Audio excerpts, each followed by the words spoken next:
Hello everyone, how are you. I hope कि आप सभी बहुत अच्छे होंगे। तो आज स्टार्ट करने वाले हैं 2024 बैच के लिए बीएमएस का फर्स्ट ईयर का पहला lecture. Oh my God! Wow! वैसे तो जो 2023 बैच से मुझसे पढ़ रहे हैं उनके लिए आज पहला लेक्चर नहीं है। ऑलरेडी मैं काफ़ी सारे लेक्चर्स अपलोड कर चुका हूँ, लेकिन जब से समर वैकेशंस हुई थी उसके बाद से शायद ये पहला लेक्चर होगा।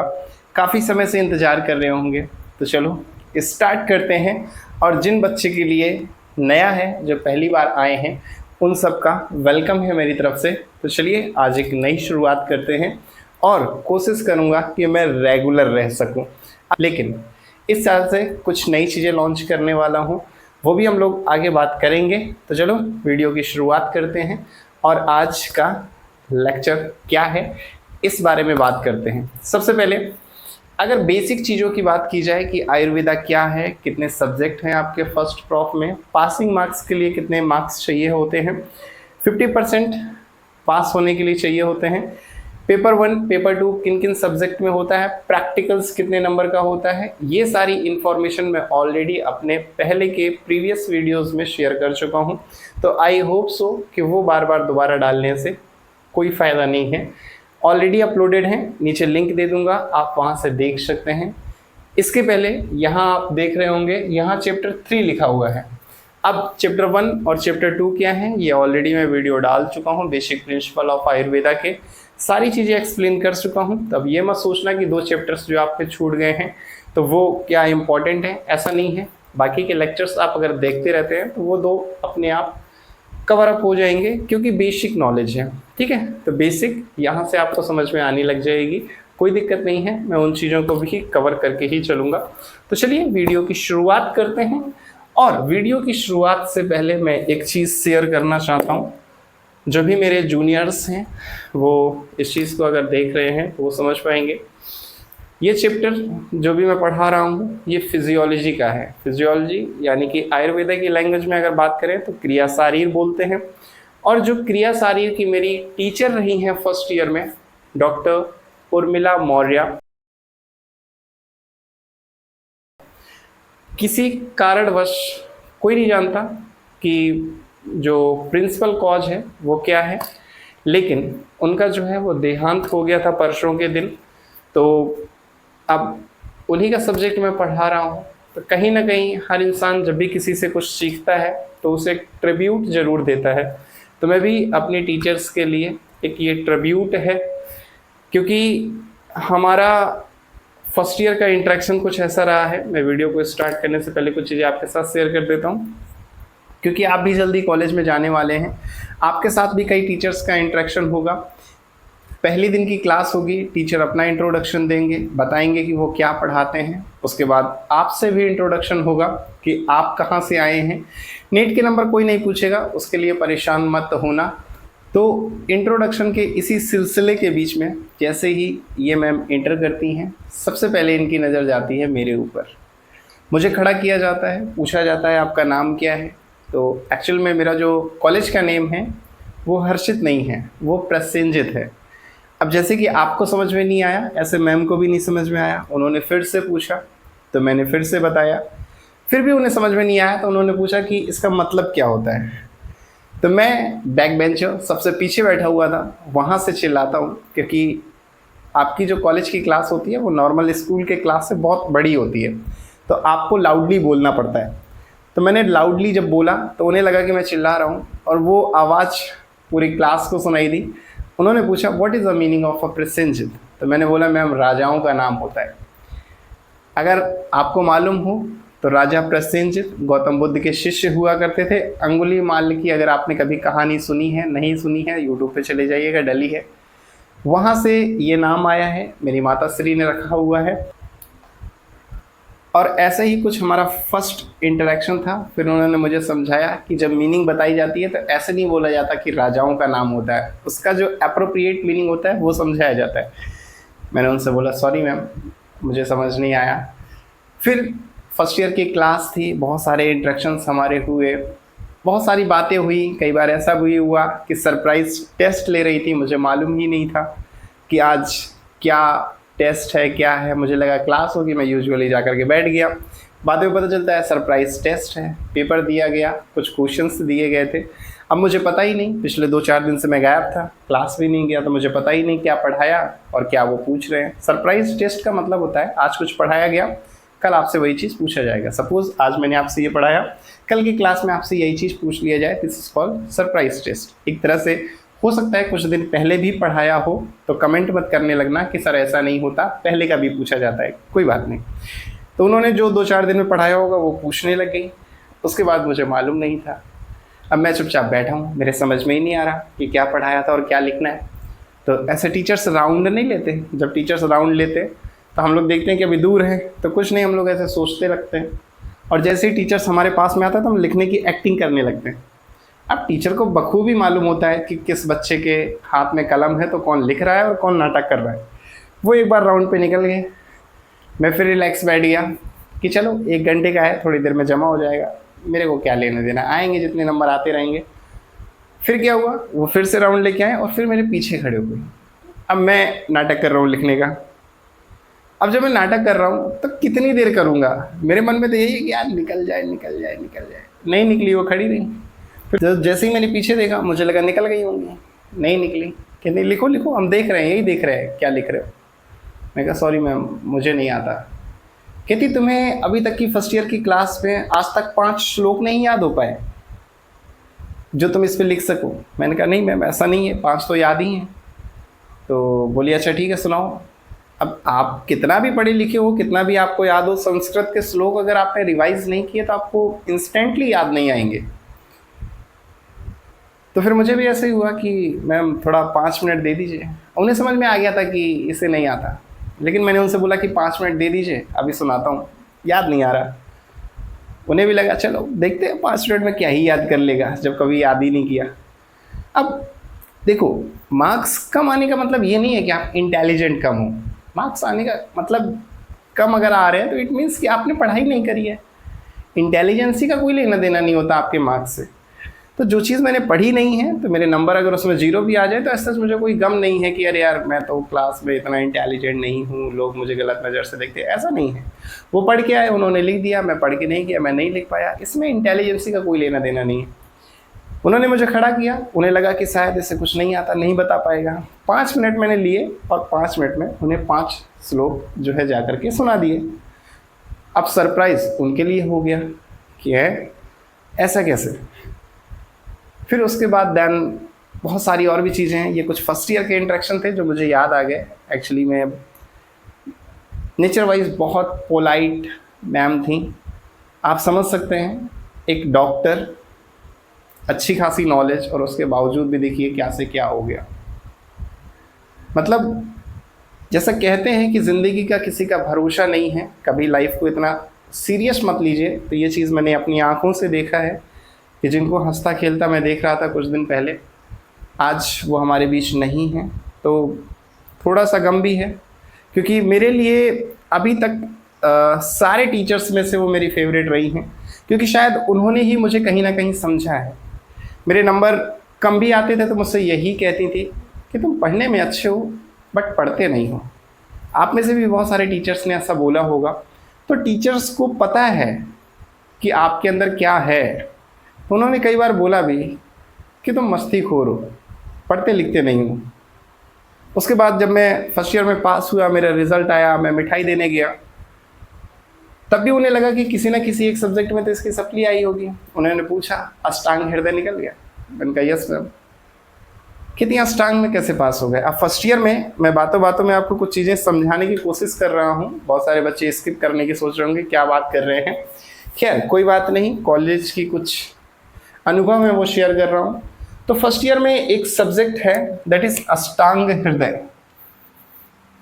मेरे प्रीवियस लेक्चर्स देखेंगे या मैंने शेयर किया है अपने पोस्ट में, तो वहाँ भी आप देखेंगे तो ये एक सब्जेक्ट होता है, ठीक है। अब इसी के साथ अब जो होने लगा है वो चरक संहिता भी होने लगी है। पहले ये मेरे टाइम पे नहीं होती थी। आई होप सो कि आप लोगों को दिख रहा है। ये 2 सब्जेक्ट ऐसे होते हैं जहाँ फर्स्ट ईयर में सबसे ज़्यादा बच्चे को डर होती है कहीं इसमें मेरी बैक ना आ जाए, इसमें सप्ली ना आ जाए। तो यही उन्होंने मुझसे पूछा कि अष्टांग हृदय निकल गया? मैंने कहा हाँ मैम निकल गया। तो वो शॉक्ड हो गई, बोली तुम कॉलेज भी कम आते हो, पढ़ाई लिखाई में भी इतने इंटरेस्टेड नहीं लगते हो। देखो आपके अंदर पढ़ाने का पैशन है वो एक अलग चीज़ है, आप किताब खोल करके खुद पढ़ रहे हैं वो एक अलग चीज़ है। आपने देखा होगा एक सक्सेसफुल टीचर जो होता है वो ज़रूरी नहीं कि बहुत अच्छा स्टूडेंट रहा हो अपनी लाइफ में। जो लोग नीट क्रैक कर लेते हैं, नीट रैंक अच्छी लाते हैं, ज़रूरी नहीं कि वो अच्छे प्रोफेसर भी बनेंगे आगे जा कर के, और ये ज़रूरी नहीं कि क्लास का टॉपर जो है वो अच्छा डॉक्टर भी बनेगा जा कर के। सारी चीज़ें अलग अलग हैं, ठीक है। पढ़ाने का पैशन है, पढ़ने का नहीं है कि क्लास में टॉप करूं, फ्रंट बेंच पे बैठूं, टीचर के हर क्वेश्चन का आंसर दूं, इतना मेरे अंदर इंटरेस्ट नहीं है। हाँ पढ़ाने का है, आप मुझे कोई टॉपिक दे दो, कोई सेमिनार हो या कोई ऐसा चीज़ हो, प्रेजेंटेशन हो, क्लास।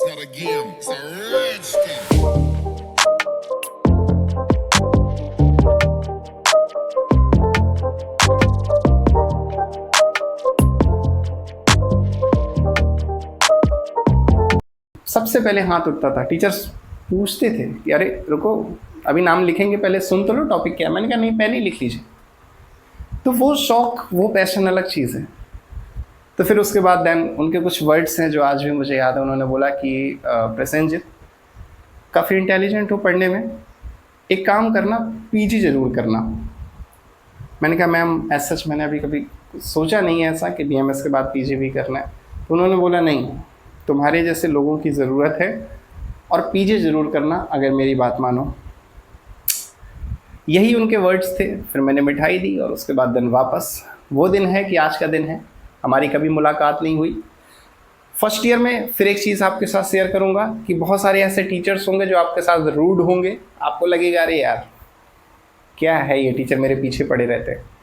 कुछ टीचर्स आपके लिए बहुत पोलाइट होंगे, आपको ये लगेगा कि अरे यार टीचर बहुत अच्छे हैं, इनसे बना कर रखना चाहिए। एज सच बहुत सारे टीचर्स हैं। आपके लिए कॉलेज नया है, टीचर्स फर्स्ट ईयर में एक यादें बन के रह जाएंगे, लेकिन उन टीचर्स के लिए आप पहले नहीं हो, वो 20 साल 30 साल एक्सपीरियंस्ड हैं इस फील्ड में। आपके जैसे कितने आए और कितने चले गए, तो उन्हें फ़र्क नहीं पड़ता कि आप कितने अच्छे हो कितने नहीं हो। तो मेरा मानना है कि आप भी कभी टीचर्स के साथ इतना घुल मिल मत जाना कि आपको ये लगे कि नहीं नहीं ये तो मेरे बहुत अच्छे दोस्त हैं। फर्स्ट ईयर ख़त्म हो जाएगा, वो अपने रास्ते आप अपने रास्ते। सेकेंड ईयर में आपको कोई और टीचर मिलेंगे, थर्ड ईयर में कोई और मिलेंगे, लास्ट ईयर में कोई और मिलेंगे। तो एज सच किसी टीचर से अगर कभी वो कुछ कह दें तो दिल पे मत ले लेना कि हमेशा बुरा सोचते रहना कि एक बार बाहर निकल गया फिर इन्हें बताऊंगा, ऐसा कभी कुछ दिल पे मत लेना। और कभी भी किसी टीचर से इतना ज़्यादा इंटरेक्ट मत हो जाना कि अरे ये तो मेरी लाइफ एकदम सुधार के रख देंगे, इनके साथ रहूँगा तो लाइफ में बहुत कुछ सीखूंगा, ऐसा नहीं है। बस जितना काम है उतना ही मतलब रखना। और टीचर्स भी ये कहीं ना कहीं आपको ज़रूर सिखाएंगे कि एक टीचर में और एक स्टूडेंट में फ़र्क होता है, ठीक है। तो ये सब बॉन्ड जो होता है इसको क्रिएट करने की कोशिश मत करना, जितना ज़रूरत है बस उतना ही मतलब रखना। आपकी किताबें ही आपकी अच्छी दोस्त होनी चाहिए, ये टीचर्स आते जाते रहेंगे। हो सकता है आपके सीनियर्स को किसी और ने पढ़ाया हो, आपको कोई और पढ़ा रहा हो, तो ये सिलसिला जारी रहेगा हर ईयर में।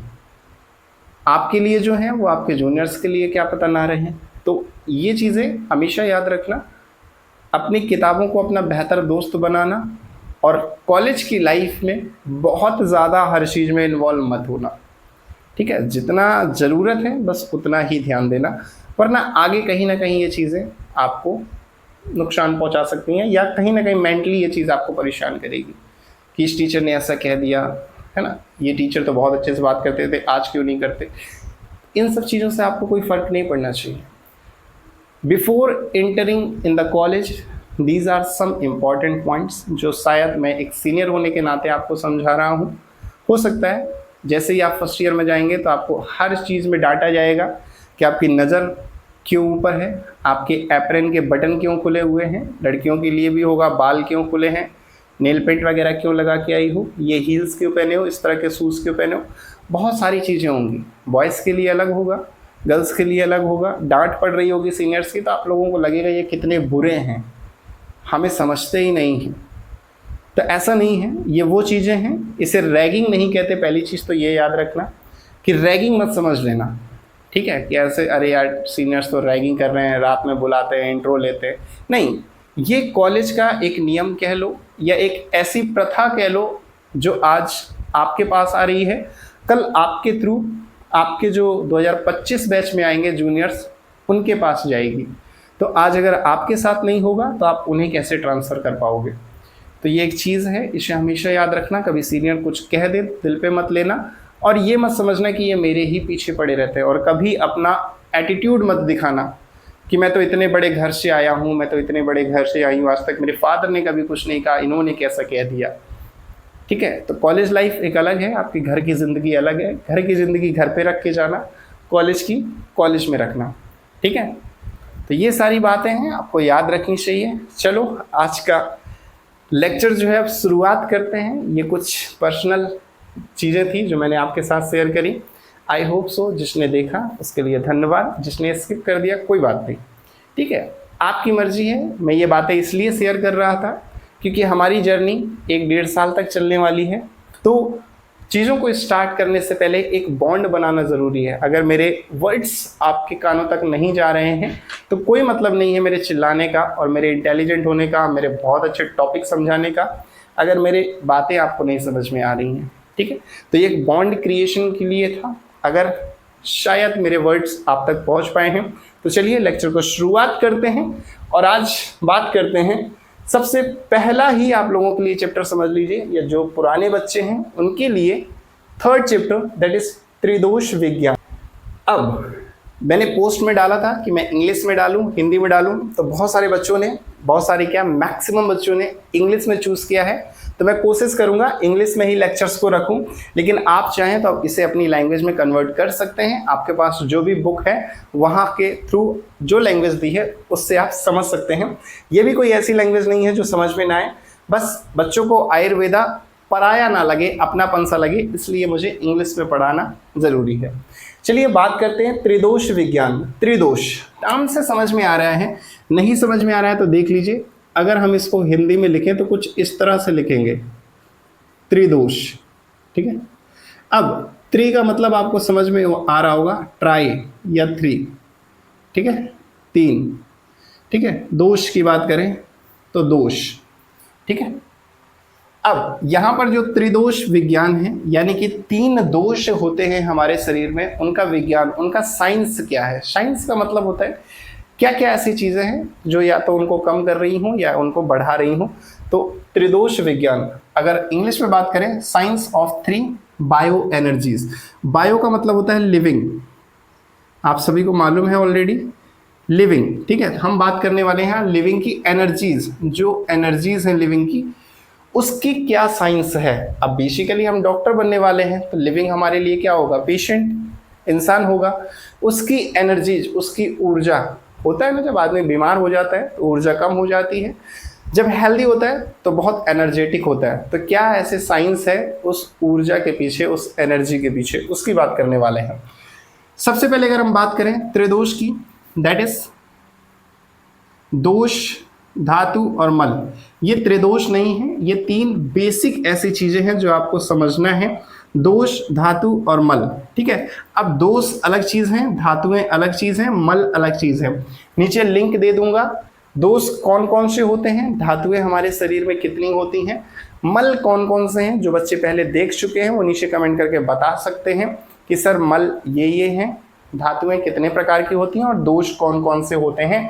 फिलहाल हम लोग स्टार्ट करेंगे दोष से, तो दोष तो नीचे लिखे ही हुए हैं, देख के बता दोगे, इसलिए यहाँ पर आपको बताना है धातुएं कितनी होती हैं, मल कौन कौन से होते हैं। तो कमेंट कर दो जो बच्चे हैं, मुझे भी तो पता चल जाए कि वो अभी जाग रहे हैं या मुझे याद है, I mean, मैं उनको याद हूँ, भूले नहीं है। ठीक है, कमेंट कर दो। Are the basic element of body.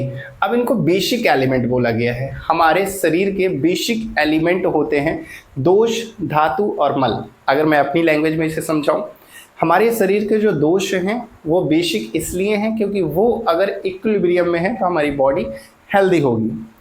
फिर धातुओं की बात की जाए, 7 धातु होते हैं। अगर वो 7 धातु इक्विलिब्रियम में है तो हमारी बॉडी हेल्दी होगी। फिर उसके बाद मल कहीं ना कहीं आप समझ रहे होंगे फीकल मैटर। सिर्फ फीकल मैटर नहीं है, और भी सारी चीज़ें, वो सब चीज़ें जो हमारे शरीर से बाहर निकलती हैं, दैट इज कॉल्ड मल। अगर वो भी सही तरह से काम कर रहे हैं तो भी हमारी बॉडी हेल्दी होगी।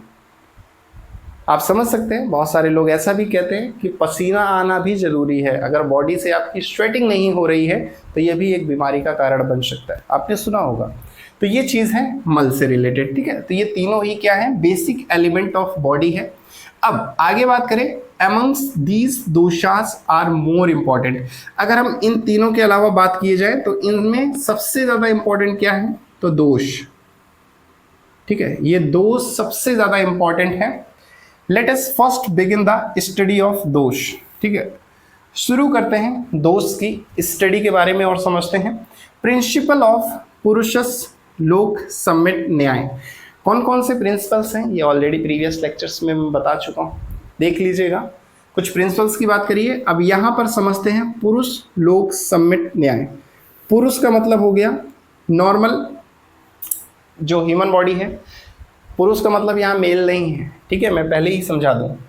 यहाँ पर या फिर कहीं भी आपकी आयुर्वेदा की बुक में अगर पुरुष लिखा है, इट डजंट डिनोट कि ये मेल के लिए है, नहीं, ये पूरी ह्यूमन बॉडी के लिए है या ह्यूमन के लिए, आइदर मेल हो फीमेल हो, उसके लिए ये वर्ड यूज़ किया गया है पुरुष, ठीक है। फिर उसके बाद लोक। लोक का मतलब आपको मालूम होना चाहिए संसार। लोक का मतलब होता है संसार। सम्मित न्याय, कुछ ऐसी समानताएं हैं पुरुष में यानी ह्यूमंस में या इस संसार में, उसका न्याय, उसका क्या प्रिंसिपल है, उसकी अगर हम बात करें, theory of macro and micro Cosmos. यहाँ पर मैक्रो का मतलब लोक से लिया गया है, माइक्रो का मतलब पुरुष से लिया गया है, ठीक है। अगर हम इस संसार की या इस ह्यूमन बॉडी की बात करें, इसके अलावा आपने एक चीज़ सुना होगा कि चाहे पेड़ पौधे हों, चाहे इंसान हो, चाहे ये संसार हो, ये 5 तत्वों से मिलकर के बना हुआ है। आकाश, वायु, अग्नि, जल और पृथ्वी। सुन रखा है, पंच महाभूत या पंच तत्वों से मिलकर के बना है। आम भाषा में कहते भी हैं मिट्टी का शरीर है, एक दिन मिट्टी में ही मिल जाएगा, तो ये चीज़ आपने सुनी होगी। तो वही चीज़ यहाँ समझाने की बात कर रहा है, theory of macro and micro Cosmos. अब ये क्या है, ये बताता है एक्सप्लेन दैट कफ, पित्त और वात, ये 3 दोष होते हैं, ठीक है। वैसे तो दोष 2 प्रकार के होते हैं, एक शारीरिक और एक मानसिक। यहाँ शारीरिक दोष की बात कर रहे हैं। शारीरिक दोष में आपके पास होंगे कफ, पित्त और वात। अब कई लोगों ने आयुर्वेदा सुना होगा कि पुराने वैद्य लोग होते थे, उन्हें कुछ ज़्यादा ही नॉलेज होती थी आयुर्वेदा की, और वैद्य लोग नाड़ी देख करके बताते थे कि आपको कौन सी बीमारी है। अब ये नाड़ियों में होता क्या है, ये नाड़ियों में कफ, पित्त और वात ही होता है। जो किस तरह से नाड़ी चल रही है उस हिसाब से पता लगाते थे कि आपका कफ बढ़ा हुआ है या पित्त बढ़ा हुआ है या वात बढ़ा हुआ है। शरीर में क्या ये इक्विलिब्रियम कंडीशन पे है, अगर इक्विलिब्रियम है तो आप हेल्दी हैं, या ऊपर नीचे हैं तो फिर कहीं ना कहीं आपको कोई डिजीज़ होगी। तो इसी से देख करके पता कर लेते थे वो वैद्य, ठीक है। तो यही कफ, पित्त, वात होते हैं जो नाड़ियों के द्वारा देखे जाते थे, ठीक है। तो वही कह रहा है कि that kapha, pitta, vata maintain body function just same as moon, sun and wind. अब अगर हम इस प्रिंसिपल की बात करें पुरुष लोक सम्मित न्याय की, तो ये क्या कह रहा है, ये कह रहा है वही चीज़, theory of macro and micro cosmos. ये कह रहा है कि जिस तरह से हमारे शरीर में कफ, पित्त, वात होते हैं, ऐसे ही संसार में अगर देखा जाए तो संसार में मून, सन एंड विंड होते हैं। अगर हम मून की बात करें, चंद्रमा, जैसे ही सांझ ढलती है या रात में चांद निकलता है, मौसम कैसा हो जाता है, ठंडा हो जाता है। दिन में सूरज निकलता है, मौसम कैसा हो जाता है, गर्म हो जाता है। उसके बाद विंड, हवाएं चलती हैं, हवा का भी कहीं ना कहीं इफेक्ट होता है, रूखापन आ जाता है। जब बहुत ज़्यादा सर्द हवाएं चलती हैं तो लोग बोलते हैं ना होंठ फट गए, ठंडियों में होंठ में वैसलीन लगा लो, या गर्ल्स के लिए बहुत सारी चीज़ें होंगी, आई डोंट नो। तो हवाएं चलती हैं, उसका भी असर पड़ता है हमारे शरीर में। तो वैसे ही ये चीज़ बताई गई है कि कफ मून के जैसा है। हमारे शरीर में अगर कफ बढ़ गया तो हमें ठंड बहुत महसूस होगी, शरीर ठंडा पड़ जाएगा। अगर पित्त की बात करें तो पित्त का काम सन की तरह होता है। पित्त बेसिकली डाइजेशन में यूज होता है। कहते हैं खाना हमेशा गर्म ही खाना चाहिए।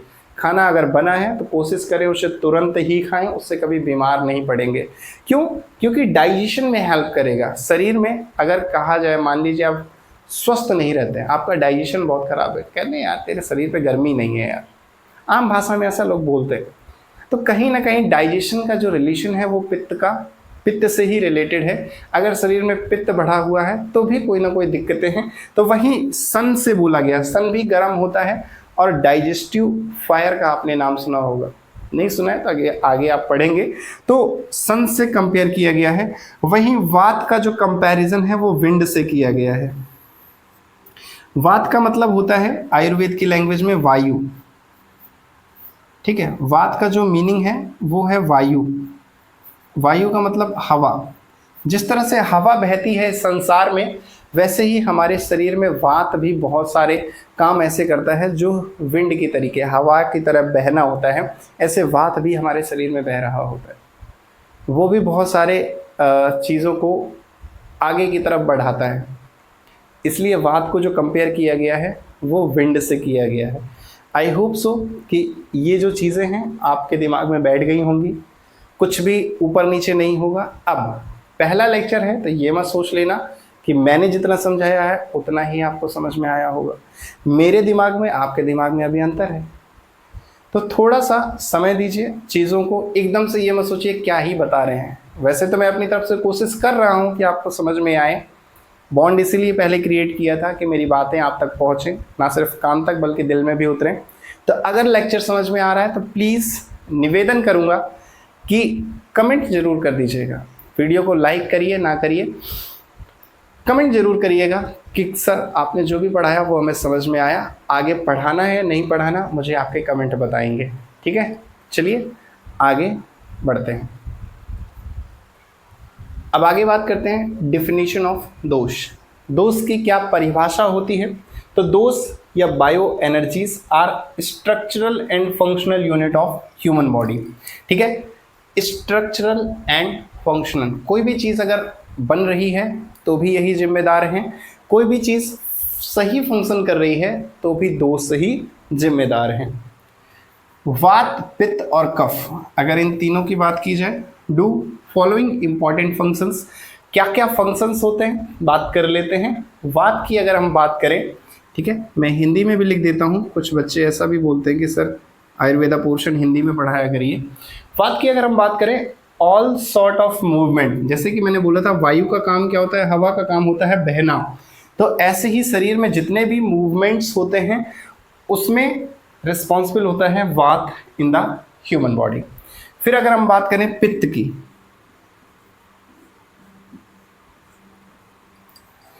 पित्त के बारे में मैंने बताया डाइजेस्टिव फायर। तो डाइजेशन में ट्रांसफॉर्मेशन एंड चेंज, कोई भी चीज़ एक फॉर्म से दूसरे फॉर्म में परिवर्तित हो रही है तो वहाँ पित्त रिस्पॉन्सिबल है, या फिर चेंज बदलाव हो रहा है तो भी वहाँ भी पित्त जिम्मेदार है। शरीर में डाइजेशन सही है तो आपका पित्त जो है वो इक्विलिब्रियम में है, ये चीज़ याद रखना।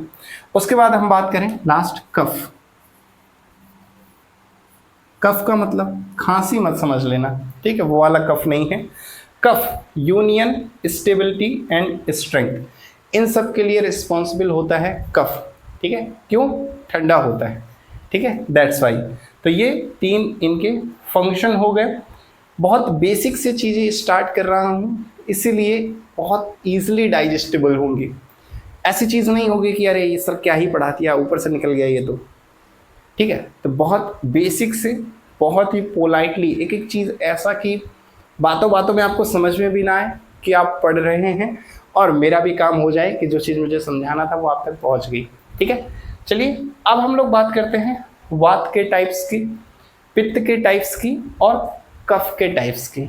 अब ये चीज़ पढ़ लीजिए, समझ में ना आए कोई बात नहीं, लेकिन बस कानों में डाल लीजिए। आयुर्वेदा अगर आपके कानों में डला है ना तो धीरे धीरे धीरे धीरे धीरे धीरे कहीं ना कहीं समझ में आने लगेगी। ठीक है, तो स्टार्ट करते हैं आज का last topic, that is each doshas has 5 सब टाइप्स।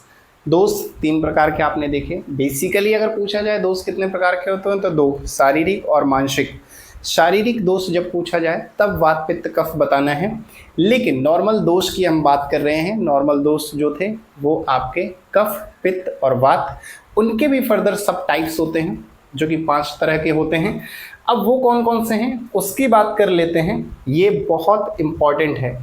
ये मानिए कि फिजियोलॉजी के पेपर में आयुर्वेदा पार्ट से ये ना आए ऐसा हो ही नहीं सकता। ठीक है, तो बहुत इम्पॉर्टेंट चीज़ है। ठीक है, इसमें वेरी IMP लिखना है, लिख लीजिए। BRL करना है, BRL कर लीजिए। ठीक है, अब सर BRL क्या होता है? BRL का मतलब होता है बस रट लो। ठीक है, नहीं समझ में आ रहा है BRL।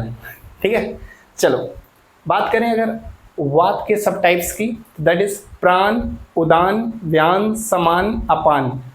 क्या होता है, इसका मीनिंग क्या है, ये सब आगे बात करेंगे। अभी बस जस्ट BRL। ठीक है, प्राण,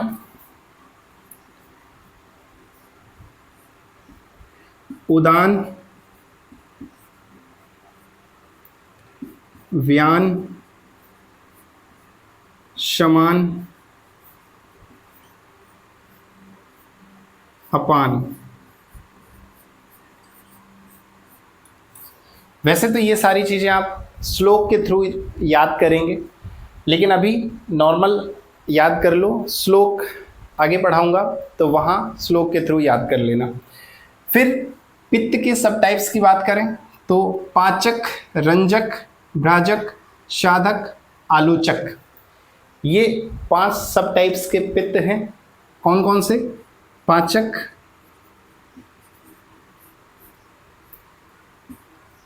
रंजक, हिंदी की राइटिंग मेरी थोड़ी सी ख़राब है, देख लीजिएगा। ठीक है, भ्राजक, कहीं अगर कुछ लिखने में गलती हो जाए तो समझ लीजिएगा कहना क्या चाहता हूँ। शाधक, फिर आलोचक।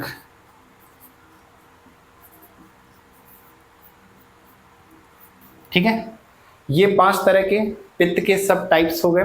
उसके बाद लास्ट वन कफ। उसके बाद लास्ट वन कफ।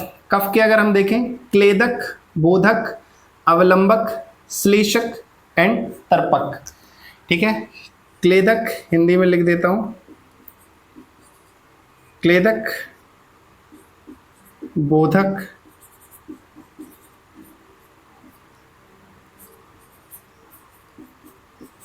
अवलंबक, ऐसे लिखते हैं ना। ठीक है, सही ना हो तो नीचे कमेंट करके जो सही है वो बता देना। श्लेषक, तर्पक। ठीक है, जस्ट BRL। अभी मैं कुछ नहीं कहूंगा कि ये क्या होते हैं, आगे हम लोग पढ़ेंगे इसके बारे में। तो अभी जस्ट BRL। ठीक है, जैसा समझ में आए, जैसा आपको याद हो सकता है वैसे रट ले। क्लास के बच्चों के नाम जिस तरह से याद होते हैं, धीरे धीरे आगे चल के उस तरह से आपको ये भी याद हो जाएगा। तो ज़्यादा टेंशन लेने की ज़रूरत नहीं है कि सर ये तो समझ में ही नहीं आया क्या है। आई होप सो कि मेरा लेक्चर आपको अच्छी तरह से डिलीवर हो पाया है। नहीं हुआ है तो उसके लिए माफ़ कर दीजिएगा। कोशिश करूँगा अगला लेक्चर और बेहतर तरीके से कर पाऊँ, या फिर जिन बच्चों को अच्छा लगा है तो नीचे फिर कह रहा हूँ लाइक करें चाहे ना करें, आपकी मर्जी है। अच्छा लगे तो कर दीजिएगा, चैनल को भी सब्सक्राइब कर लीजिएगा। इसके अलावा नीचे कमेंट करके ज़रूर बताना है आपको कि लेक्चर कैसा था। मैं फिर कह रहा हूँ, आपके कमेंट ही होंगे जो अगले लेक्चर मैं डालूँ या ना डालूँ ये बता रहे होंगे। ठीक है, चलिए आज का लेक्चर यहीं समाप्त करते हैं। फिर से कह रहा हूँ, best of luck for your future. जो भी कॉलेज मिले परेशान मत होना, बस मैं मिल गया हूँ, ये बहुत अच्छी बात है।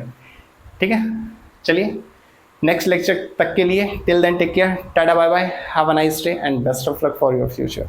Thank you.